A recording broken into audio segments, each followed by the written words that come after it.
దయ్యాల నాగగురు బ్రహ్మం గారికి సర్పంచ్, అలాగే ఈ జేజేఎం జరుగుతుంది దీని ముందుకి బలంగా తీసుకెళ్లిన ప్రిన్సిపల్ సెక్రటరీ పంచాయతీరాజ్ అండ్ గ్రామీణాభివృద్ధి శాఖ శ్రీ శశిభూషణ్ గారికి, అలాగే జిల్లా కలెక్టర్, జిల్లా మ్యాజిస్ట్రేట్ ప్రకాశం జిల్లా గోపాలకృష్ణ రోణంకి గారికి, శ్రీ ఏఆర్ దామోదర్ గారికి, గౌరవ జిల్లా పోలీస్ అధికారి సూపరింటెండెంట్ ఆఫ్ పోలీస్, అలాగే శ్రీమతి పి గాయత్రీదేవి గారికి, ఇంజనీరింగ్ చీఫ్ గ్రామీణ తాగునీటి సరఫరా, శ్రీ డి హరేరామ్ నాయక్ గారికి, చీఫ్ ఇంజనీర్ గ్రామీణ తాగునీటి సరఫరా, అలాగే కృష్ణతేజ గారికి, కమిషనర్ పంచాయతీరాజ్ గ్రామీణాభివృద్ధి, వెంకటకృష్ణ గారికి ఓఎస్డి, ప్రత్యేకించి మీ అందరికీ నా హృదయపూర్వక నమస్కారాలు, హృదయపూర్వక ధన్యవాదాలు.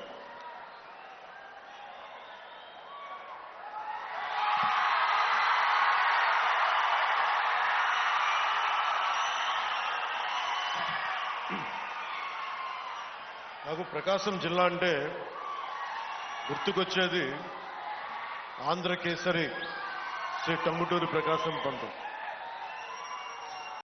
ధైర్యం లేని సమాజంలో ధైర్యాన్ని నూరిపోసినాం.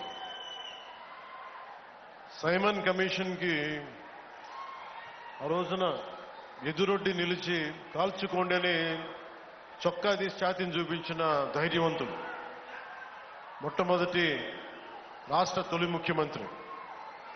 వారికి అలాంటి నేల ఇది.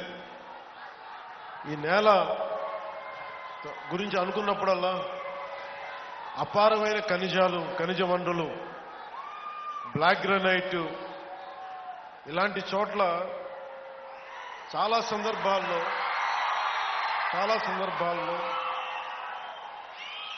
ముఖ్యంగా ఇక్కడున్న యువత, ఈరోజు నేను వచ్చిన సందర్భం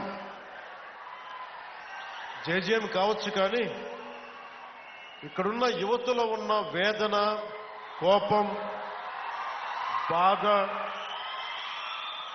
ఆంధ్రప్రదేశ్లోనే మా ప్రకాశం జిల్లా ఇంత నిర్లక్ష్యానికి ఎందుకు గురి కాబడింది, దశాబ్దాలుగా ఉన్న వెలుగొండ ప్రాజెక్టు ఎందుకు చేయలేకపోయారు, పరిశ్రమలు పక్కన పెట్టండి, ఇంత ఉపాధి అవకాశాలు మాకు ఎందుకు కల్పించలేకపోయారు, ఊళ్ళకి ఊళ్ళు ఖాళీ అయిపోతా ఉన్నాయి, వలసలకి మేము వేరే ప్రాంతాలకు వెళ్లాల్సి వస్తుంది. ఇలాంటి నేపథ్యంలో మీ ఆవేదన, మీ కష్టం, మీ బాధ బాగా అర్థం చేసుకున్నవాడిని. ఇక్కడ ఉన్నది నేను ఒంగోలు జిల్లాలో ఒక 2 సంవత్సరాలు ఉన్నాను. ఒంగోలు టౌన్లో ఒక 6 నెలలు కనిగిరిలో ఉన్నాం. అప్పటి నుంచి ఇప్పటికి కూడా కేవలం నీటి సమస్య, తాగునీటి సమస్య. ఆ తాగునీటి ముఖ్యంగా కనిగిరిలో పనిచేసేటప్పుడు 6 నెలల్లో ఎందుకు వెళ్ళిపోవాల్సి వచ్చింది అంటే, మోకాళ్ళు వంగిపోతాయి, వెన్నెముక వంగిపోద్ది, ఈ ఫ్లోరైడ్ సమస్య ఉందని చెప్పి మేము ఇక్కడి నుంచి వెళ్ళిపోవాల్సి వచ్చిన పరిస్థితి. అందుకని నాకు ఆ కష్టం అప్పటి నుంచి ఇప్పుడు దాకా నా గుండెలో ఉండిపోయింది. మొట్టమొదటగా జేజేఎం ఈ మల్టీ విలేజ్ ప్రాజెక్ట్ స్టార్ట్ అవ్వాలి అంటే నా ప్రయారిటీ ముందు మన ప్రకాశం జిల్లాకు కావాలి అనే ప్రయారిటీ పెట్టాను.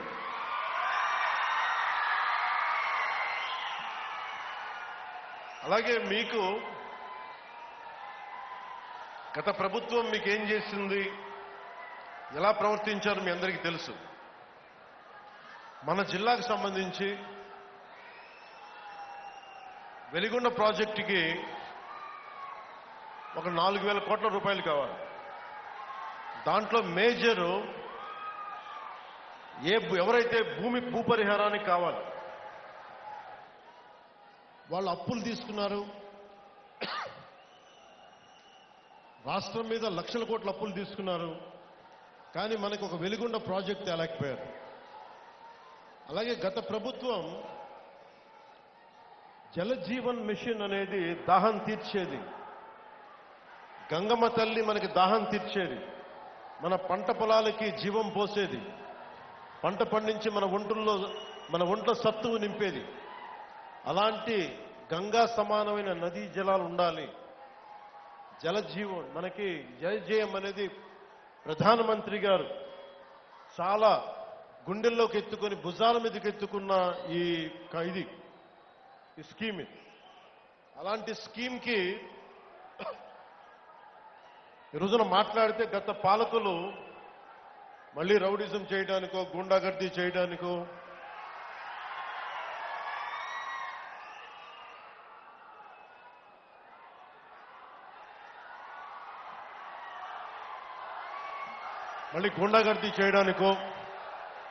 రౌడిజం చేయడానికో అలాంటి భావన మళ్ళీ ఉంది.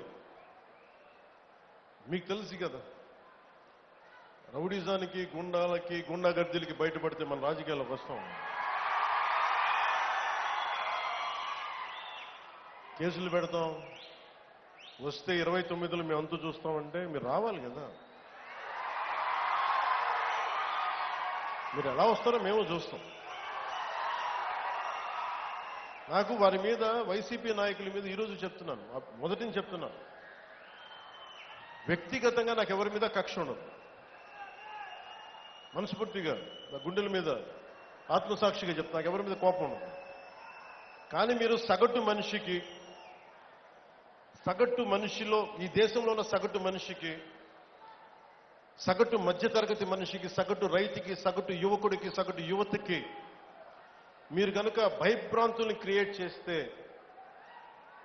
దాన్ని ఎదుర్కొనే కదా ఇక్కడ దాకా వచ్చాం. మీకు 151 సీట్లు వచ్చినప్పుడు కదా, నేను 2 చోట్ల ఓడిపోయినప్పుడు కదా మేము ఎదుర్కొని బలంగా నిలబడింది. అంటే గుండెల్లో ఎంత దమ్ము ఉండాలి, రక్తంలో ఎంత వేడి ఉండాలి మీలాంటి వాళ్ళు తట్టుకోవాలంటే. నాకు తెలిసిన సినిమాల నుంచి వచ్చిన వాడిని, సినిమాలో డైలాగులు చెప్పను నేను. కుత్తుకలు కోసేస్తాం, మిడకాయలు కోసేస్తాం అంటే కోయడానికి మేమేమన్నా తొక్కా ఇప్పి చూపిస్తామా?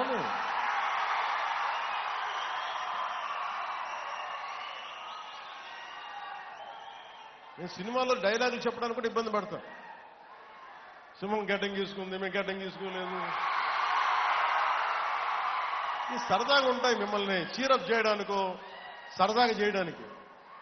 నిజంగా గడ్డం గీసుకుంటే ఎంత దరిద్రంగా ఉంటుంది చూడండి, ఆలోచించండి. స్నానం చేయకుండా, మట్టి కొట్టుకుంటా. అంటే ఇవన్నీ ఏంటంటే సినిమాల్లో చెప్పిన డైలాగులు.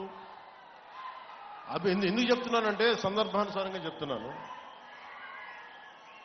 ఖచ్చితంగా మీరు అద్భుతమైన పాలనే చేసి కనుక ఉండుంటే